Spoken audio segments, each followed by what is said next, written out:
Breaking news. Singareni కార్మిక సంఘం కేంద్రంగా జరుగుతున్న వరుస పరిణామ క్రమాలపై కవిత బహిరంగ లేఖ రాశారు.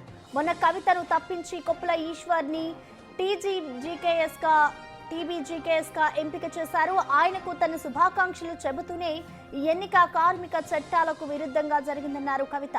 ఇప్పటి వరకు తాను కార్మికుల కోసం చేసిన పనుల గురించి తన లేఖలో ప్రస్తావించారామె. సరిగ్గా అదే సమయంలో బీఆర్ఎస్ లో జరుగుతున్న వరుస పరిణామ క్రమాలపైన చర్చించారు. ఆపై తాను అమెరికాలో ఉండగా ఇక్కడ కుట్ర చేసి తనను తప్పించారన్న ఆవేదన వ్యక్తం చేశారు కవిత.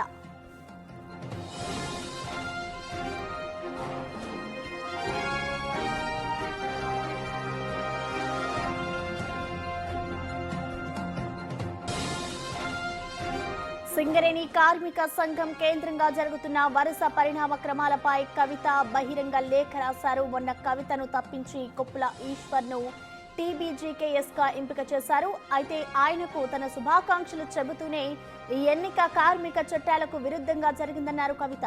ఇప్పటి వరకు తాను కార్మికుల కోసం చేసిన పనుల గురించి తన లేఖలో ప్రస్తావించారు. సరిగ్గా అదే సమయంలో బీఆర్ఎస్ లో జరుగుతున్న వరుస పరిణామ క్రమాలపైన చర్చించారు. ఆపై తాను అమెరికాలో ఉండగా ఇక్కడ కుట్ర చేసి తనను తప్పించారన్న ఆవేదన వ్యక్తం చేశారు కవిత.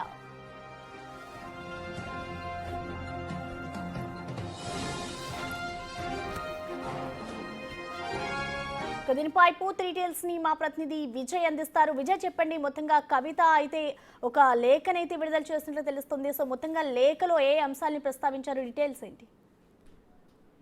ప్రసన్న, అయితే బీఆర్ఎస్ లో గత కొంతకాలంగా జరుగుతున్నటువంటి పరిణామాలను అయితే మనం చూస్తూనే ఉన్నాము. ప్రజెంట్ కూడా కవిత బీఆర్ఎస్ పార్టీకి కొంత దూరంగానే ఉంటూ వస్తున్నటువంటి సిచ్యువేషన్ కూడా కనిపిస్తా ఉంది. దీనికి సంబంధించి ఏదైతే మనకు తెలంగాణ బొగ్గుగని కార్మిక సంఘం ఉందో దానికి సంబంధించి గౌరవ అధ్యక్షురాలుగా కూడా సుమారు 10 ఏళ్ల పాటు అయితే కవిత పనిచేశారు. అయితే పనిచేసిన తర్వాత కూడా సో ఆమెని ఆ యొక్క పదవి నుంచి తప్పించి కొప్పుల ఈశ్వర్ గారికి కూడా ఈ యొక్క పదవి ఇచ్చారంటూ కూడా ఒక బహిరంగ లేఖ అయితే కవిత విడుదల చేశారు. అయితే కార్మిక చట్టాలకు విరుద్ధంగా పార్టీ ఆఫీస్ లో ఈ యొక్క ఎన్నిక నిర్వహించడం అనేది కొంత సాంకేతికానికి సంబంధించినటువంటి తప్ప ఒప్ప అనేటువంటి అంశాలను పక్కన పెడితే మాత్రం రాజకీయ కారణాలతోనే ఈ ఎన్నిక అంటే ఈ వెనకాల ఈ ఎన్నిక జరిగినట్టుగా తెలుస్తుంది అంటూ కూడా ఇప్పటికే ఈ యొక్క ఎవరైతే బొగ్గుగని కార్మికులు ఉన్నారో వాళ్ళందరికీ కూడా ఒక బహిరంగ లేఖనైతే కల్వకుంట్ల కవిత రాశారు. అయితే ఈ యొక్క గౌరవ అధ్యక్ష పదవిలో ఉన్నా లేకున్నా కూడా ప్రతి కుటుంబంలో నేను ఒక సభ్యురాలిగా ఎల్లవెల్లా మీ వెన్నంటే ఉన్నాను.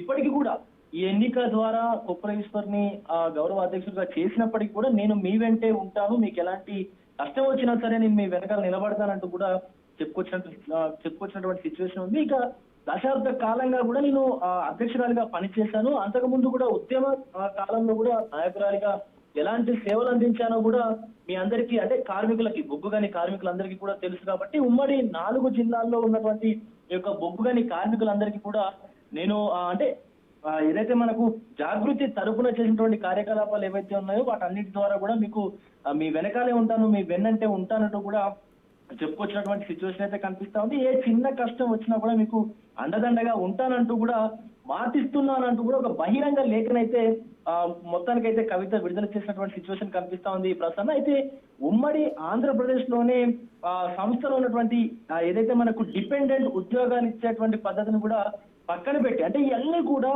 ఏదైతే బీఆర్ఎస్ చేసినటువంటి ఇప్పుడు ఈ ఎన్నిక ఏదైతే ఉందో మొత్తం పెద్ద చర్చనీయాంశంగా మారినటువంటి సిచ్యువేషన్ అయితే కనిపిస్తా ఉంది. అటు బీఆర్ఎస్ పార్టీకి కావచ్చు, ఇటు కేసీఆర్ కి కావచ్చు. సో అంటే చెప్పకనే చెప్పినట్టు కూడా తెలుస్తా ఉంది. మీరు నన్ను వదిలేసి అంటే నన్ను పదవి నుంచి తప్పించి చట్ట విరుద్ధంగా అటు కార్మిక చట్టాలకు విరుద్ధంగా మీరు ఎట్లా పనిచేస్తారు అన్నటువంటి ఆ థీమ్ ని బయటకు తీసుకొచ్చేటువంటి అవకాశం అయితే కనిపిస్తా ఉంది. ఇప్పుడు కవిత విదేశాల్లో ఉన్నారు కాబట్టి కావాలనే నన్ను ఈ పదవి నుంచి తప్పించి బీఆర్ఎస్ కు దూరం చేసేటువంటి కార్యక్రమం నడుస్తుంది అంటూ కూడా కొన్ని ఆరోపణలు చేస్తున్నటువంటి పరిస్థితి కనిపిస్తా ఉంది ప్రసన్న. అయితే ఇటు ఎవరైతే నిన్న జరిగినటువంటి అక్కడ బొగ్గుగని కార్మికుల సమావేశం ఏదైతే ఉందో దానికి సంబంధించి ఎవరు కూడా అధైర్యపడవద్దు. సో నేను పదవి ఉన్నా లేకున్నా మీ వెంటే ఉంటాను, మీకు ఎప్పుడు కూడా ఎల్లవెల్లా సహాయపడుతూనే ఉంటాను, మీ వెన్నుదన్నే ఉంటానంటూ కూడా చెప్తున్నటువంటి సిచ్యువేషన్ అయితే కనిపిస్తా ఉంది Prasanna. Right Vijay, thank you.